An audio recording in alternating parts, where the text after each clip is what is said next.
In this part of the workshop, we are going to cover several cognitive, behavioral, and emotional tools.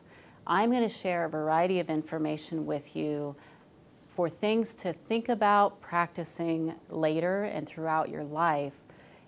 These tools do take a lot of practice and patience, and my hope is to give you exposure to them so that you can find ways on your own to continue to practice them.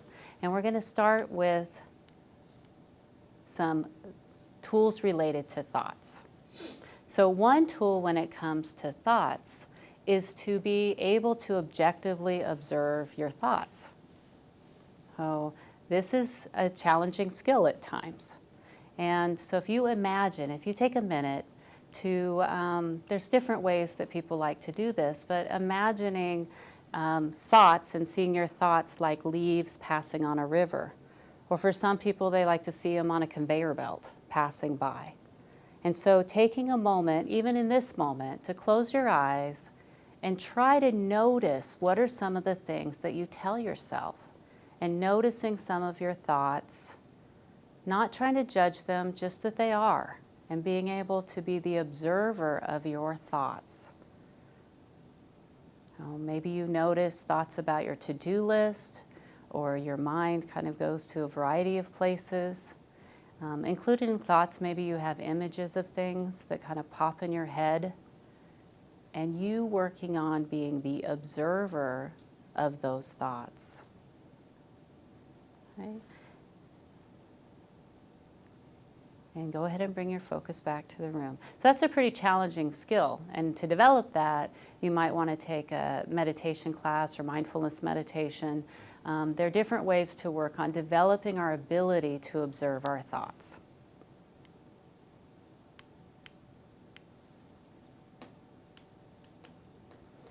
Another thing about thoughts is we want to be able to remember that thoughts aren't facts.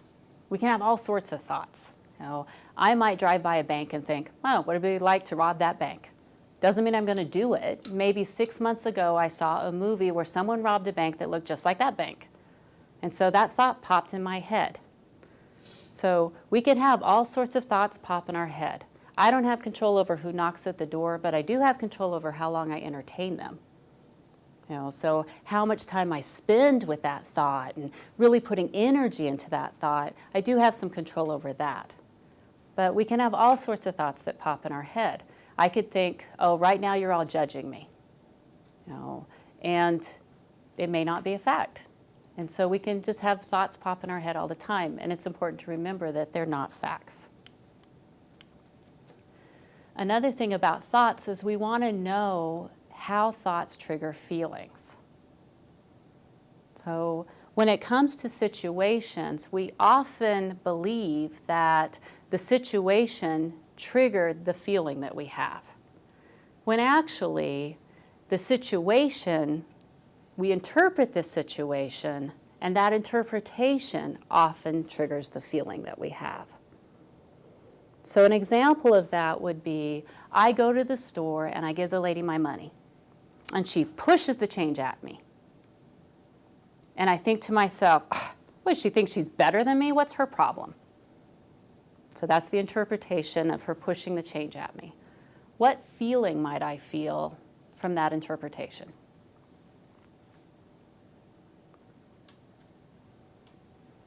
Maybe irritation or, I don't know, anger. Yeah, so I might feel irritated or angry. So if I give the lady my money and she pushes the change at me, the exact same event, the exact same way, and I think to myself, wow, it's probably late in her shift, she's probably tired. What feeling might I feel? Sympathy. Yeah, so I might have sympathy. I might think, oh boy, I'm glad I don't have her job. And I might even smile at her. And so the event didn't change. It's the interpretation of the event that changes. So part of it is noticing what our interpretations are and that they do trigger our feelings. Now, it isn't that all our feelings are in our head. If I give the lady the money and she slaps me and I get angry, I didn't imagine that, right? Lots of times life has painful moments, but sometimes it is really our interpretation that is turning up the heat on that pain. and kind of looking at how our interpretations trigger feelings. So one way to practice this skill is being able to observe your feeling and then ask yourself, what did I tell myself about that situation? What is the interpretation in the middle that's triggering this feeling? Another skill is the skill of being able to shift perspectives. So when I think about shifting perspectives, how interpretations trigger feelings, even shifting a little thing like a word. If I say to myself, I have to work, I have to study, I have to go to class, I might feel a little trapped. But if I say, I choose to go to work because I like to have a roof over my head and food in the fridge, I choose to study because I like to get good grades, I choose to go to class because I might learn something, that's going to have a different impact on how we feel. And so being able to shift perspectives a little bit. When I think about shifting perspectives, I think of the old story of the blind men and the elephant.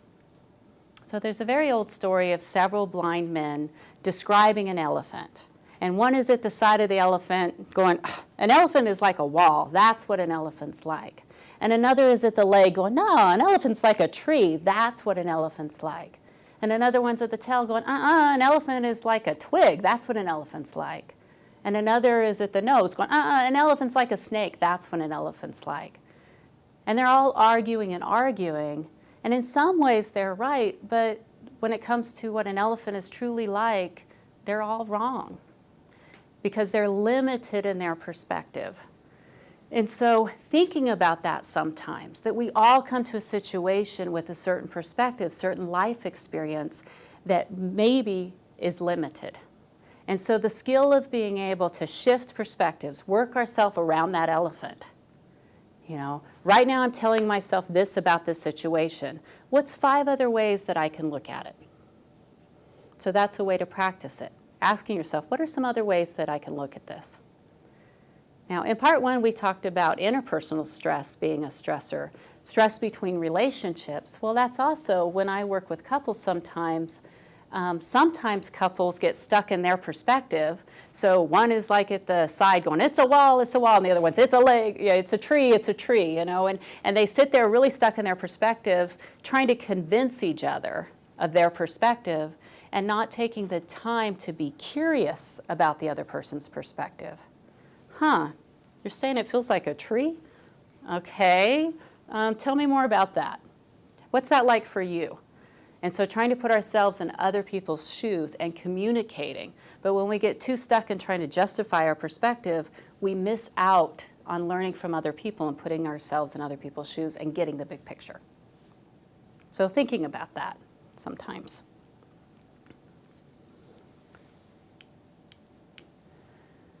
Another skill, this is exposure to some pretty challenging skills to master, but being able to be aware of and shift negative, critical, emotionally abusive self-talk.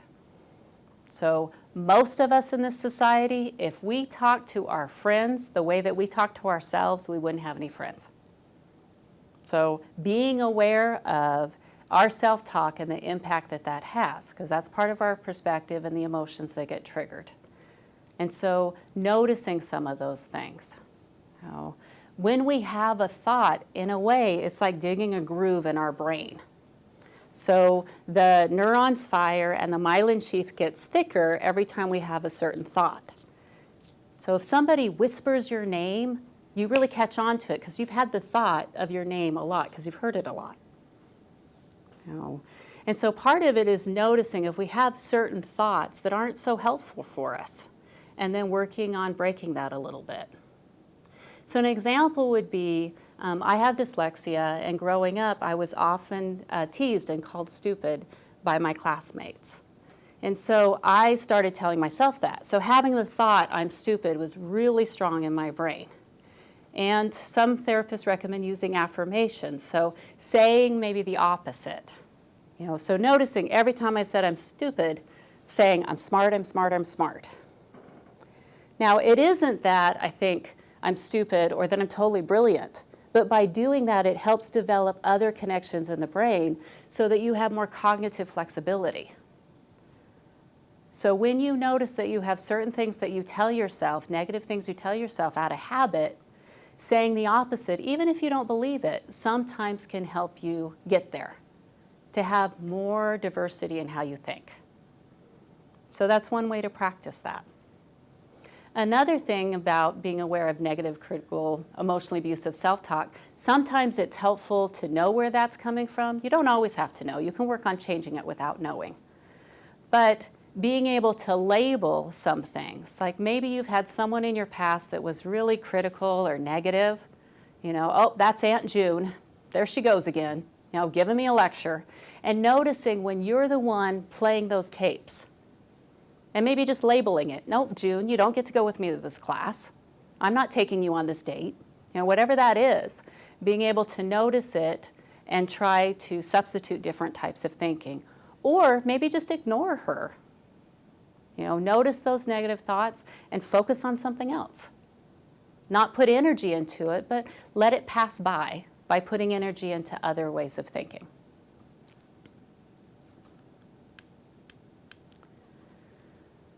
And another skill is noticing where your mind goes. Okay? If you think about life on a timeline, usually this moment's not so bad. Sometimes this moment can be pretty painful, but usually it's not so bad. What happens is that our attention leaves this moment quite a bit. I mean, even in the last 5 minutes, most likely you have left the room mentally a few times. Maybe you've gone to the past, or maybe you've gone to the future, maybe you've gone to your to-do list. And so bringing yourself back, the skill of bringing yourself back to this present moment.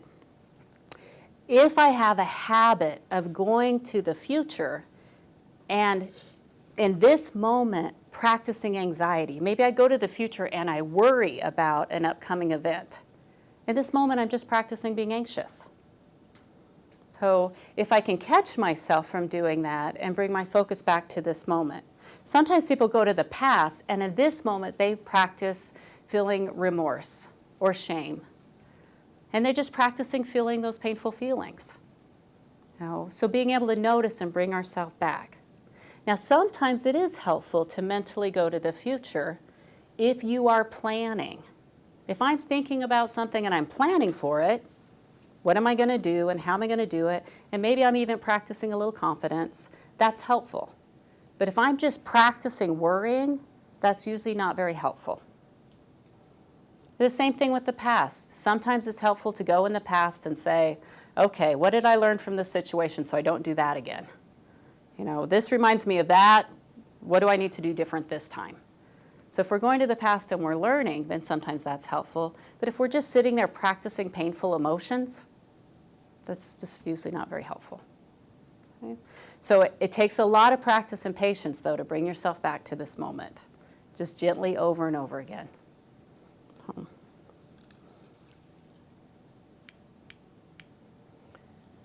And another skill, being effective in the moment.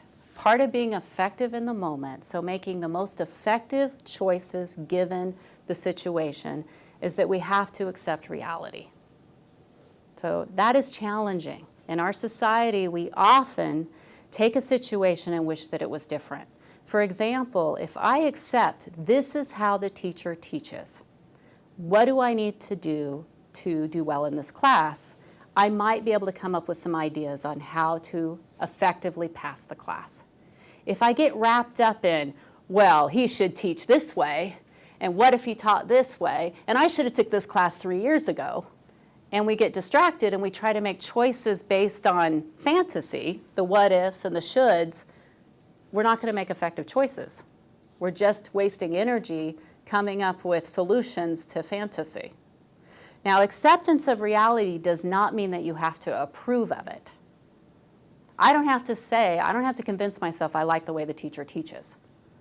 I just have to accept this is reality and what are my options. I accept I don't like the way he teaches. And what are my options? This is how I can pass the class. Maybe I can drop the class and take it from a different teacher. But unless I first accept reality, I can't make effective choices. So noticing if you use shoulds and what ifs, bring yourself back.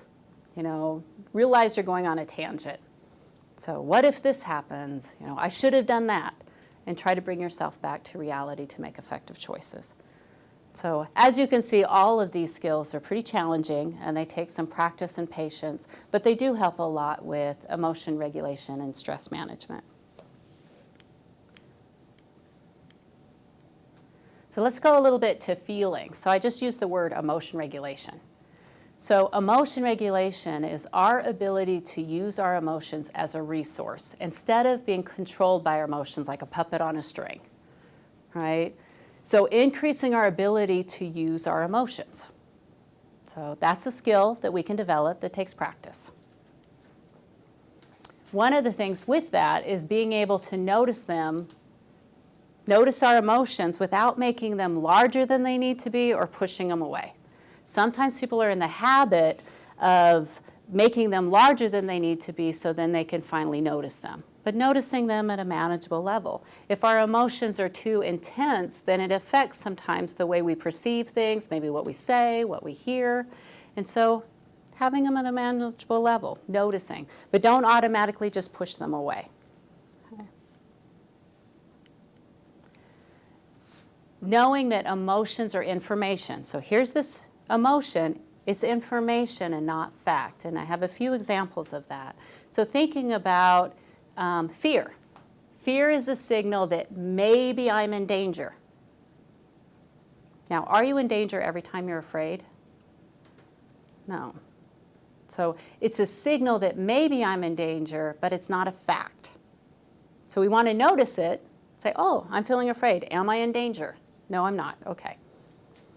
Guilt is a signal that maybe I've made a mistake. It lets us know that maybe I've done something that is not consistent with the person I want to be. But just because I feel guilty does not mean that I have made a mistake. It's a signal to ask myself, oh yeah, I did make a mistake. I need to keep working on that. But it's not a fact. I was raised that you need to stay busy, and so when I would relax, sometimes I would feel guilty because I would call myself lazy. So was it a mistake that I was relaxing? Well, no. I've learned over the years that it's really important to learn to take time to relax.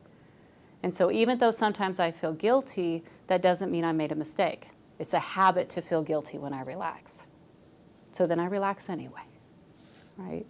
So anger is the power to fight for our dignity. It's the energy to set boundaries, to say, don't treat me like that. Right? But just because I'm feeling angry does not mean I'm being mistreated. So if you think about all the emotions as information and kind of as a signal, and then asking yourself, what are you trying to tell me? And then asking about what's happening a little bit. But remember that emotions are not facts, they're information. Another piece is remembering that emotions are something we have. Just like thoughts are something we have. They're not who we are. And so not labeling ourselves a specific emotion. If I say, I'm an anxious woman, there's not a lot of room there for other feelings. Oh, maybe I'm a person that sometimes gets anxious more than others, but sometimes I get excited, sometimes I get bored. I mean, there's room for other feelings there. So we don't want to label ourselves a specific emotion. We want to have the flexibility to have a variety of emotions. And so there's something that we have, they're not who we are. And we talked about this a little bit in the visualization, but you can actually notice and practice emotions that you want to feel more often. In our society, we're in the habit of sometimes maybe remembering a painful event throughout our day, and then at night thinking about that and re-triggering that painful emotion. Practicing that. Maybe it was only 10 minutes that I felt really uncomfortable, but then if I practice it, it feels like hours. And so the goal of being able to notice when we feel other emotions that we want to feel more often, and holding on to that a little bit longer. So whatever that emotion is, whether that's confidence. The thing with anxiety sometimes too is it's not the event as much as our perceived ability to handle the event that makes us anxious. And so if I work on being more confident, there's less room for the anxiety. So practicing things that make us feel confident, make us feel capable. maybe I feel anxious in this situation, but then I go make sure that that day I do something that also makes me feel competent and capable. And then the other goal of just being able to sit with some anxiety. No, not saying I should never be anxious. Being able to say, there you are. There's my anxiety. Okay. You don't get to control my behavior, but I notice you're there. So the nice thing about anxiety is that sometimes when we're pushing ourselves to do something out of our comfort zone, we get anxious. Isn't that great that you feel anxious sometimes? Because if you didn't, then maybe you're not really pushing yourself very hard to try new things, to grow. So feeling a little anxious is okay. Maybe even something worth celebrating sometimes. Now, on a little bit to behaviors. So the skill of being able to choose your behaviors, not just let the emotions choose, but it is a skill to create a little bit of space between impulse and action.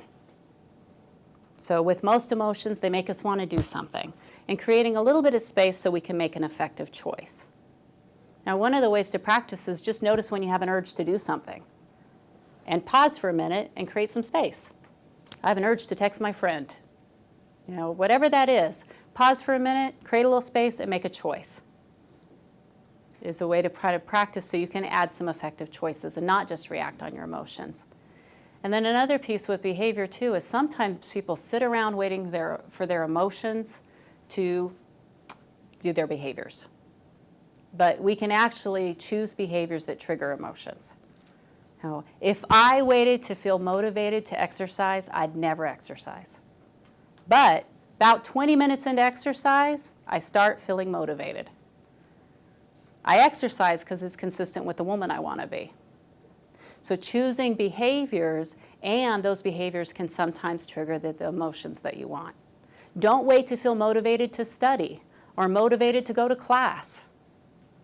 Go anyway. Maybe while you're there, curiosity can get triggered. Motivation can get triggered. So by focusing on the behaviors, sometimes the emotions that you want more in your life can get triggered. Another skill is to be able to take accountability. So accountability is to look at our behavior and take responsibility for our part in things. So being able to do that helps us see, okay, here's the behavior, here's the consequences. This is something that I can work on. So it's different than shame. So shame, if I take accountability and say, oh, I made a mistake, this is how I change it. Shame, in a way, is like saying I am a mistake. Bad girl, bad boy. You know, I am bad. Well, if I do that, then it's really hard to look at my behavior. You know, if I'm too busy beating myself up, then it's hard to say, this is what I did and this is how I can do it different next time. And so accountability can be really empowering because we can actually work on changing our behavior and develop more competence that we can affect in life in the way that we want. So, but we want to decrease the habit of shame. So don't call yourself names and say that you're bad. Focus on what did I do and why wasn't it effective and what do I want to do next time. Other roadblocks to accountability are minimize, denial, and blame. Okay, so an example of that would be if there was a chair here and I pushed it over. Minimize would be, oh, I barely touched it. You know, denial would be like, what chair? You know, blame would be, stupid chair got my way. You know, and so in life, some of us are in the habit of these three things, minimize, denial, and blame, and that gets in the way of us taking accountability for our behavior and then working on making our life better. And then the skill of choosing behaviors that are consistent with the person that we want to be. So whatever it is that you do, whatever that behavior is, there's going to be somebody that agrees with it and somebody that disagrees with it. Whatever it is. So you have to figure out what you value and what you believe in. And choose behaviors that are consistent with the person that you want to be. So putting it into that context. And sometimes I like to think of it in a way, if you imagine a mountain, and in your journey, you're kind of going around the mountain, and your ideal self is at the top of the mountain, and you need to notice when you're getting closer to your ideal self and when you're getting away from it with your behaviors. So I value being healthy, so if I maybe smoke, maybe that gets me away from my ideal self. And just having that compass, am I getting closer or am I getting farther away? You never get to your ideal self because that changes through this journey.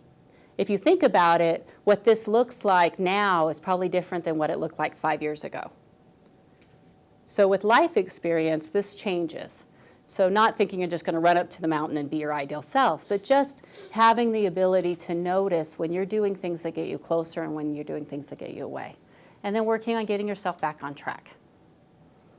So these are a variety of skills and there's lots of different self-help books and workshops, and I think there's probably even podcasts or the little games or different things that from your iPod. I mean, there's different things that you can use to kind of work on some of these skills and find ways to practice. Thank you.